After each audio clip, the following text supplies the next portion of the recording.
বিভা ক্লাসিক্সে আজ আপনারা শুনবেন রতনতনু ঘাঁটি রচিত রোনাল্ডোরা মালতীপুরে। গল্প পাঠে এবং বিশেষ চরিত্রে কৌশিক, অন্যান্য চরিত্রে পার্থ, সৌরভ, শুভদীপ ও রক্তিম। আবহ নির্মাণ শ্যাডো, পোস্টার ডিজাইন সন্তু।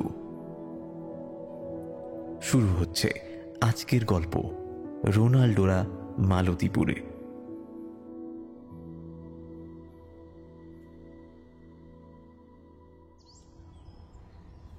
বনবাসী সঙ্গের মাঠে কাল ফুটবল ম্যাচ। আমাদের গ্রামের এই মাঠটাই ৮-১০টা গ্রামের মধ্যে সবচেয়ে বড় মাঠ। ক্রিকেট ম্যাচ, প্রদর্শনী, মেলা, এমনকি বড় রাজনৈতিক মিটিংও হয় এই মাঠে। কাল আমাদের গ্রামের সঙ্গে পাশের গ্রাম মালতীপুরের ফুটবল ম্যাচ। সারা বছর ধরে আমরা ফুটবল পেটালেও ম্যাচ হয় বছরে একবারই, মালতীপুরের সঙ্গে আমাদের গ্রামের। সেই একটা ম্যাচেই যারা জেতে তারাই কাপ পায়। প্লেয়ারদের বয়সের কোনো সীমারেখা নেই যদিও। আমাদের দলের প্লেয়াররা সব আমাদের গ্রামেরই 14-16 বছরের ছেলে। যদিও মালতীপুর মাঝে মাঝে ভাড়া করে প্লেয়ার আনে, আমরা কিন্তু তা করি না। তাতেও গত 2 বছর ধরে কাপ আমাদের গ্রামেই থেকে গেছে। এই ফুটবল ম্যাচকে ঘিরে কয়েকদিন আগে থেকে 2 গ্রামেই নানা রকম আলোচনা শুরু হয়ে যায়। এবারও আমাদের গ্রামে উড়ে আসছিল নানা রকম খবর। এবার কাপ নাকি মালতীপুর নিয়ে যাবেই। তার জন্য যেখান থেকেই ভাড়া করে প্লেয়ার আনতে হয় হোক, সব টাকা দেবেন মালতীপুরের বনমালী সামন্ত। তার এখন বাড়ি তৈরির ব্যবসায় খুব রমরমা। তখন বিকেল যায় আমরা আমাদের গ্রামের একমাত্র চায়ের দোকানের সামনে কালকের খেলার গতি প্রকৃতি কি হবে সেই নিয়ে আলোচনার মধ্যে ডুবে আছি। এমন সময় বিল্টু এসে খবর দিল, মালতীপুর নাকি এবারের বিশ্বকাপের প্লেয়ার নিয়ে আসছে। প্রচুর টাকা ঢালতে রাজি হয়েছেন বনমালী বাবু। তাছাড়া ওদের গ্রামের নীরেন্দু হালদার দৈনিক সংবাদপত্রের খেলার বিভাগে চাকরি করেন কলকাতায়। বিশ্বকাপ চলার সময় তিনি গিয়েছিলেন প্যারিসে। তখনই নাকি তিনি সব প্লেয়ার ঠিক করে এসেছেন। বিশ্বকাপ হয়ে গেছে 3 মাস আগে। তখন থেকে তলে তলে এত আয়োজন, অথচ আমরা ঘুণাক্ষরেও টের পাইনি। বিল্টুই ছুটল আমাদের কোচ নিতাইদাকে খবর দিতে। আমরা কিছুক্ষণ কোনো কথাই বলতে পারলাম না। আমাদের ফুটবল দলের 6 জন আছি আমরা, কারো মুখ থেকে কথা সরছে না। একটু পরে বিল্টু সাইকেলের ক্যারিয়ারে চেপে এলো নিতাইদা। আমাদের চোখে মুখে তখন উদ্বেগ ছড়িয়ে আছে শরতের নীল মেঘের মতো। প্রথমে আমি কথা বললাম, এই নিতাইদা, ওরা যদি বিশ্বকাপের প্লেয়ার নিয়ে আসে আমরা তাহলে খেলবো না। বিল্টু আমার কথার পিঠেই বলল, তুই ঠিক বলেছিস হলো, এটা 2 গ্রামের মধ্যে খেলা, এখানে বিশ্বকাপের প্লেয়ারদের নিয়ে আসা কেন? টাকা থাকলে যা খুশি তাই করবে নাকি ওরা? নিতাইদা একটু সময় চুপ করে থেকে বলল, আহা, তোরা তো চিন্তা করছিস কেন? না খেলার তো কোনো মানে হয় না। তাহলে এই ফুটবল ম্যাচটাই বন্ধ হয়ে যাবে চিরদিনের মতো। সেটা কি ভালো হবে? আর একটা কথা তোদের বলি, খেলা তো খেলাই, কেউ জিতবে কেউ হারবে, তবে খেলায় যোগদান করাটাই বড় কথা, বুঝলি?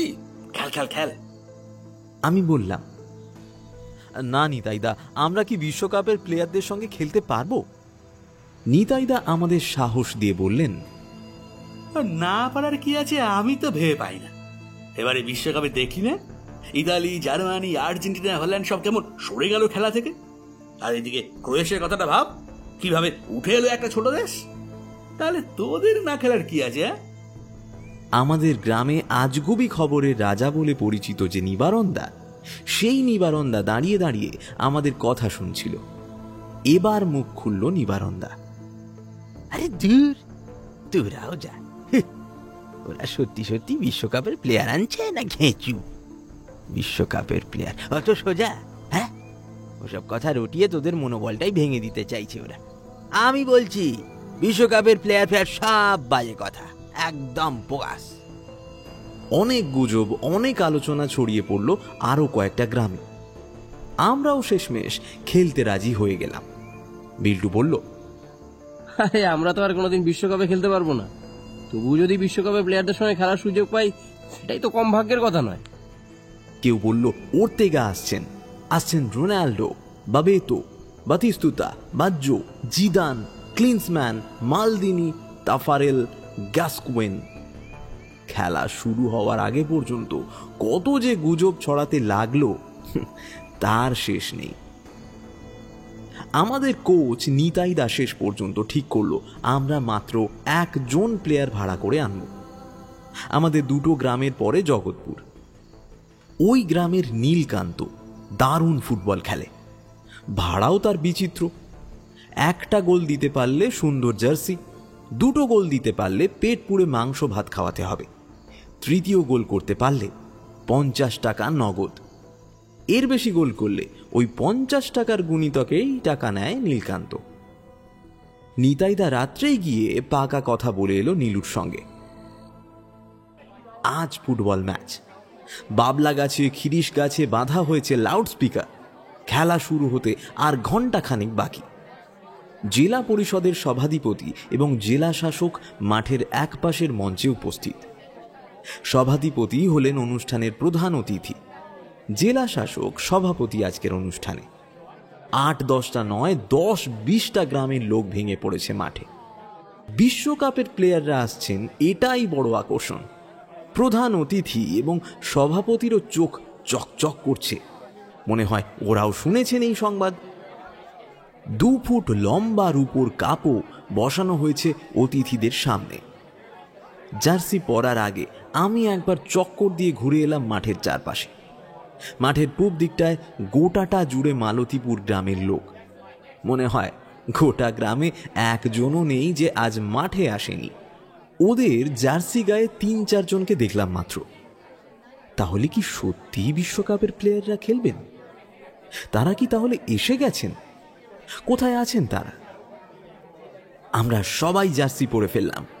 নীলুও এসে জার্সি পরে নিল। খেলা শুরু হতে আর মিনিট 10 বাকি। রেফারি এবং লাইন্সম্যানও মাঠে নেমে গেলেন। আমরাও নিতাইদার নির্দেশে মাঠে নামলাম। তখনও মালতীপুরের প্লেয়াররা কেউ মাঠে আসেনি। বিশ্বকাপের প্লেয়ারদের ব্যাপারটা তখনও ধাঁধা হয়ে আছে। এমন সময় আকাশে সাঁই সাঁই করে ভেসে এলো মস্ত বড় একটা বেলুন। বেলুনটা থেকে সাইরেনের মতো একটা শব্দ ভেসে আসছে। মাঠের দর্শকরা সবাই হাঁ করে তাকিয়ে দেখছে বেলুনটাকে। আমাদের এ অঞ্চলে কোনোদিন একটা হেলিকপ্টারও নামিনি, রঙিন বেলুন তো দূরের কথা। আমরাও গা ঘামানো বন্ধ করে আকাশের দিকে অপলক তাকিয়ে থাকলাম। আমাদের একটু হতাশও দেখাচ্ছিল। তাহলে সত্যিই বিশ্বকাপের প্লেয়াররা এলেন? ওদের সঙ্গেই আমাদের খেলতে হবে আজ। খেলা শুরুর 2 মিনিট বাকি। এমন সময় দেখলাম মালতীপুর দল মাঠে নামল। মালতীপুর নয়, আসলে বিশ্বকাপে খেলা বড় বড় দলের বাছাই প্লেয়াররা নামলেন। মালতীপুরের প্লেয়ার বলতে মাত্র 4 জন। প্রথমেই ঢুকলেন রোনাল্ডো, তারপর বাবেতো, ওর্তেগা, ক্লিন্সম্যান, বাজ্জো, শিয়েরার এবং তাফারেল। আমরা খেলবো কি? বিস্ময়ে হতবাক, উত্তেজনায় কাঁপছি। এমন সময় রেফারি খেলা শুরুর বাঁশি বাজালেন। খেলা শুরুর 10 মিনিটের মাথায় রোনাল্ডো প্রথম গোল করলেন। মালতীপুর এগিয়ে গেল 1-0 গোলে। তখন আমাদের উপর যেন কোনো এক শক্তি ভর করল। আমরাও শরীরের সমস্ত শক্তি দিয়ে ঝাঁপিয়ে পড়লাম। অত বড় বড় প্লেয়ারকে কাটিয়ে বল নিয়ে এগিয়ে যেতে লাগলাম মালতীপুরের গোলপোস্টের দিকে।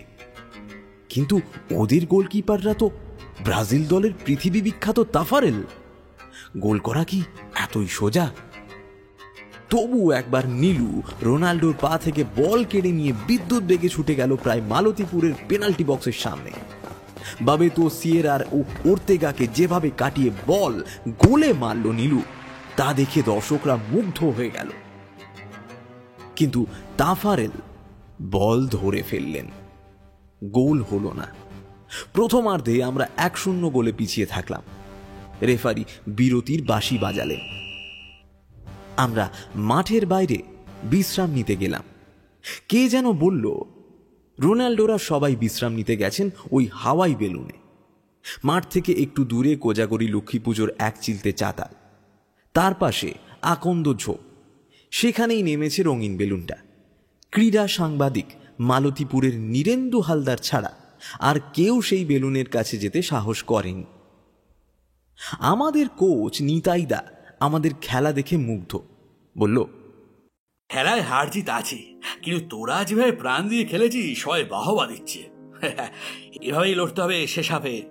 নীলুর দিকে তাকিয়ে নিতাইদা বলল, নীলু, তোকে কিন্তু গোল পেতেই হবে, দেশ আমরাই জিতবো। নীলু ঘাড় নেড়ে সায় দিলেও আমরা কেউ কেউ ভাবছিলাম আমাদের জেতা সম্ভব নয়, তবু মুখে কেউ বললাম না। দ্বিতীয়ার্ধের খেলা শুরুর আগে আমরা নেমে পড়লাম মাঠে। দেখতে দেখতে মালতীপুরও এসে নামলো মাঠে। খেলা শুরু হয়ে গেল। নিতাইদা আমাদের বলে দিয়েছিল, আগে রক্ষণভাগ ঠিক রাখবি, তারপর আক্রমণ তৈরি করবি, অর্থাৎ গোল যেন আর না খাস, সুযোগ বুঝে গোল শোধ কর, ব্যাস। আমরাও রক্ষণ ভাগ আগলে খেলতে লাগলাম। দুবার ওর্তেগা আমাদের চারজনকে কাটিয়ে গোলে বল মেরেছিল, কিন্তু আমাদের গোলকিপার অমলেন্দু দুবারই বল গোলে ঢুকতে দেয়নি। গোটা দ্বিতীয়ার্ধে চলল তুমুল হাড্ডাহাড্ডি লড়াই। একসময় নীলু বল নিয়ে ঢুকে পড়ল ওদের পেনাল্টি বক্সে। ববেতো এবং বাজ্যকে দারুণভাবে কাটিয়ে তাফারেলকে বোকা বানিয়ে নীলু গোল করল। খেলার ফলাফল 1-1। দর্শকরা উল্লাসে ফেটে পড়েছে, আমরাও আনন্দে টকবক করে ফুটতে লাগলাম। খেলা গড়িয়ে চলল শেষের দিকে। খেলা শেষ হতে আর মিনিট 10 বাকি। মালতীপুর যেন ঝাঁপিয়ে পড়ল সর্বশক্তি নিয়ে। মালতীপুরের হাফব্যাক দীপক একটা দারুণ পাস বাড়ালো ওর্তেগাকে। ওর্তেগা বল নিয়ে লম্বা পাস বাড়ালেন রোনাল্ডোকে। রোনাল্ডো বল নিয়ে দিলেন পেনাল্টি এরিয়ার দাঁড়িয়ে থাকা বাজ্যকে। ততক্ষণে ওর্তেগা উঠে গিয়েছেন আমাদের গোলের সামনে। বাজ্য একটা দারুণ জোর শট নিলেন, বল বারে লেগে ছিটকে আসতেই ওর্তেগা নিলেন অব্যর্থ হেড। বল ঢুকে গেল গোলে। অমলেন্দুর কিছুই করার ছিল না। আমরা 2-1 গোলে পিছিয়ে পড়লাম। দর্শকরা ধরে নিয়েছে আমরাই হারছি। আমাদের মনোবল অনেকখানি ভেঙে গেছে। সময়ও হাতে বেশি নেই, 2-3 মিনিট বাকি। আমি একটা লম্বা পাস বাড়ালাম বিল্টুকে। বিল্টুর সামনে রোনাল্ডো দাঁড়িয়ে, তাই বিল্টু বল পায়ে রাখলো না। পাস বাড়িয়ে নীলুকে। নীলু বল পেয়েই ছুটে চলল ওদের গোলের দিকে। ওদের 5-6 জন প্লেয়ার এবং আমাদেরও 4-5 জন। গোলের সামনে জটলা। নীলু তবু বল ছাড়ছে না। হঠাৎ নীলুর হালকা শটে বল ঢুকে গেল ওদের গোলে। রেফারি খেলা শেষের বাঁশি বাজিয়ে দিলেন।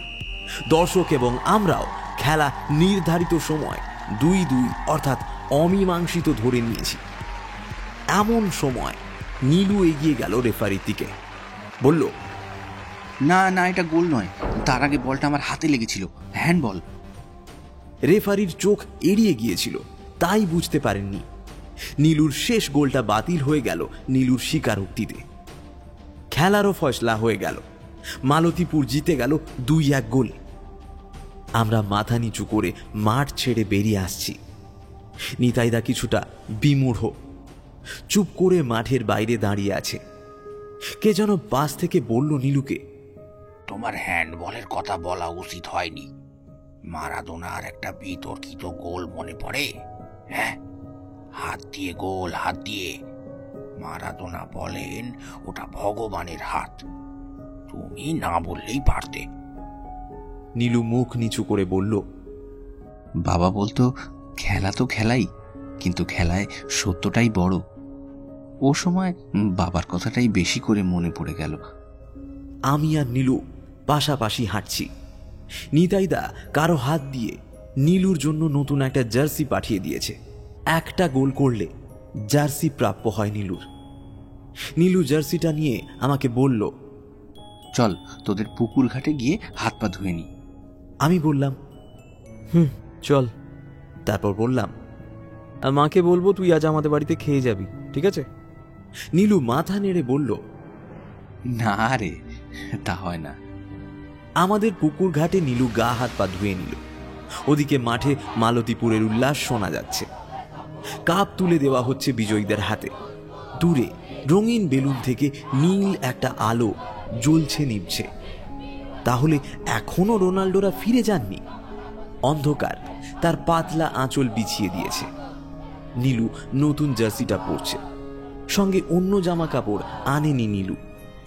এমন সময় পুকুর ঘাটের উপর থেকে কেউ যেন ডাকলো, নীলু। আমি এবং নীলু দুজনেই তাকিয়ে দেখি বিশ্ববিখ্যাত ফুটবলার পেলে দাঁড়িয়ে আছেন। তিনি একটু হেসে বললেন, তোমার খেলা ভালো লেগেছে আমার, তার চেয়েও ভালো লেগেছে তোমার সততা, যেটা ফুটবল থেকে দিন দিন হারিয়ে যাচ্ছে। আমি তোমাকে আমার দেশে নিয়ে যেতে চাই। তুমি যাবে নীলু? আমি এবং নীলু দুজনেই অভিভূত। কারো মুখ দিয়ে কথা সরছে না। বিস্ময়ের ঘোর কাটিয়ে নীলু পেলেকে বলল, আপনি একটু দাঁড়ান, আমি ছুট্টে মাকে বলে আসি।